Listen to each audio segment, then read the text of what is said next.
తెలంగాణలో రాజకీయాలు రసవత్తంగా మారుతున్నాయి. నిన్న మొన్నటి వరకు బీజేపీ వైపు చూసిన కీలక నేతలు కర్ణాటక విజయం తర్వాత హస్తం పార్టీ వైపు చూస్తున్నారు. ఇప్పటికే పలువురు నేతలు కాంగ్రెస్ కూటికి చేరగా మరికొంతమంది కీలక నేతలు పార్టీలో చేరేందుకు ఆసక్తి చూపిస్తున్నారు.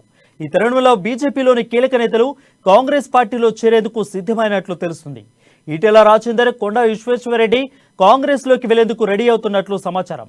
దీనిపై మరింత సమాచారం మా బ్యూరో చీఫ్ కృష్ణమూర్తి అందిస్తాడు. కృష్ణమూర్తి, చెప్పండి. ఈటెల రాజేందర్, అదేవిధంగా కేసీ వేణుగోపాల్ రెడ్డి మరికొంతమంది పార్టీలోకి వస్తున్నట్లు వార్తలు వినిపిస్తున్నాయి. దీంట్లో ఎంతవరకు నిజం ఉంది? Thank you Varun. Congress operation Akarsh కొంత సత్ఫలితాలుగా కనిపిస్తా ఉన్నది. కొంతకాలంగా కాంగ్రెస్ లో చేరికలు జోరుగా మారాయి.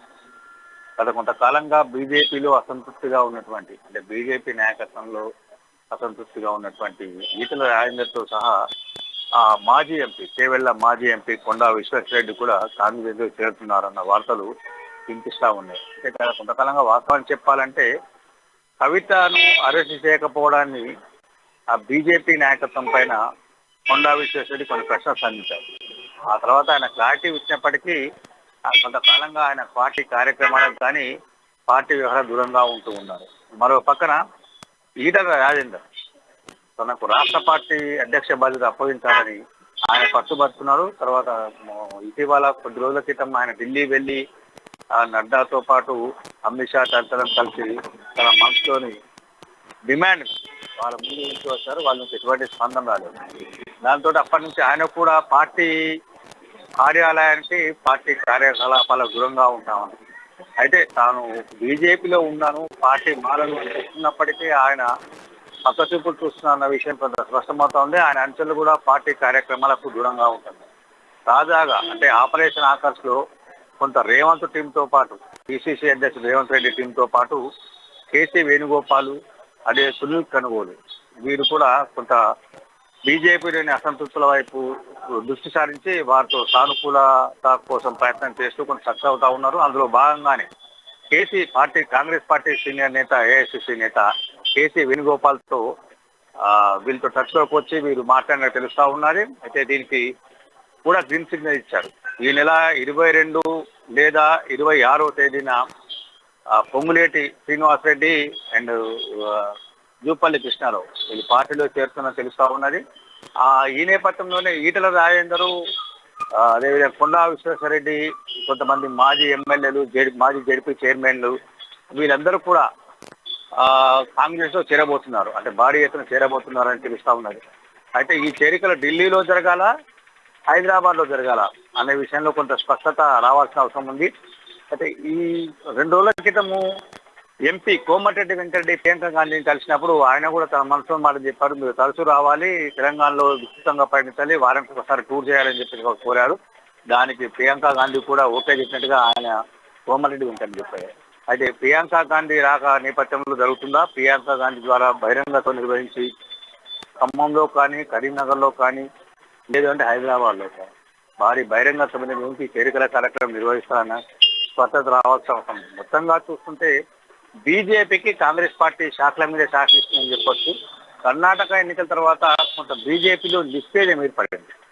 బీజేపీ రాష్ట్ర నాయకత్వం కూడా కొంత డీలా పడ్డట్టుగా స్పష్టంగా కనిపిస్తా ఉన్నది. అదే ఏం లేదని వాళ్ళు చెప్తున్నప్పటికీ పార్టీ కార్యక్రమాలు దూరంగా ఉండడం, పార్టీ కార్యక్రమాలను తూతూ మంత్రంగా నిర్వహించడం వాళ్ళు చేస్తా ఉన్నారు.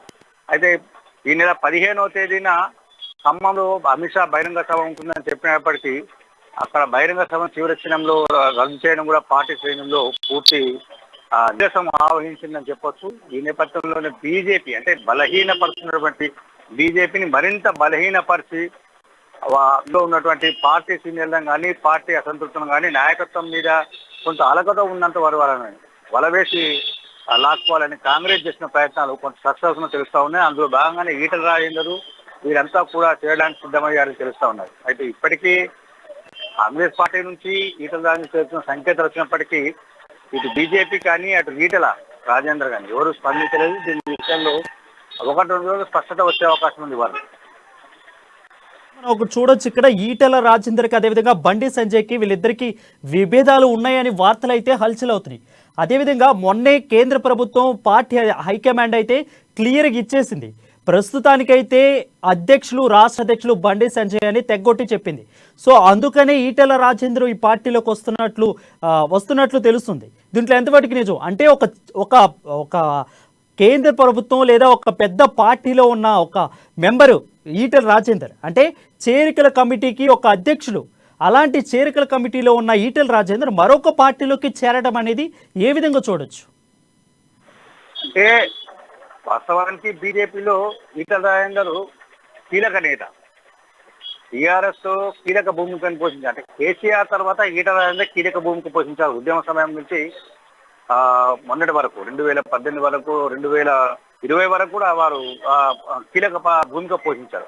ఆ తర్వాత బీజేపీలో చేరారు. బీజేపీలో చేరిన తర్వాత ఆయనకు జాతీయ కార్యవర్గ సభ్యుడిగా నియమించారు. పార్టీ చేరికల కమిటీ కన్వీనర్ గా చేశారు. ఆయన నేతృత్వంలో కొంతమంది కమిటీ మెంబర్స్ కూడా వేశారు సభ్యులుగా. అయితే తనకు పార్టీ నుంచి పూర్తి స్థాయిలో సహాయం అందట్లేదు కాబట్టి చేరికలు అనేవి కొంత మందగించాయి. చేరడానికి ఎవరైతే పార్టీలో చేరేందుకు ముందుకు వస్తున్నారో వాళ్ళకు కావాల్సిన అసిస్టెన్స్ ఇవ్వడంలో తాను విఫలమవుతున్నాను. రైట్. అయితే కృష్ణమూర్తి, రేవంత్ రెడ్డి చేపట్టిన ఆపరేషన్ ఆకర్ష్ అనేది సక్సెస్ అవుతుంది ఖచ్చితంగా అని అనుకోవచ్చా? ఖచ్చితంగా ఆపరేషన్ ఆకర్ష్ అనేది సక్సెస్ అవుతుంది చెప్పొచ్చు. మనం ఒకటి గమనించవచ్చు వారు ఏంటంటే రోజుకు కూడా రేవంత్ రెడ్డి సమక్షంలో అంటే రేవంత్ రెడ్డి నివాసం వద్ద కానీ గాంధీ భవన్ లో కానీ రోజు కూడా ఆ చేరికలనే జరుగుతూ ఉన్నాయి. ఎక్కడో చోట ఎవరో ఒకరు ఖచ్చితంగా చేరుతా ఉన్నారు.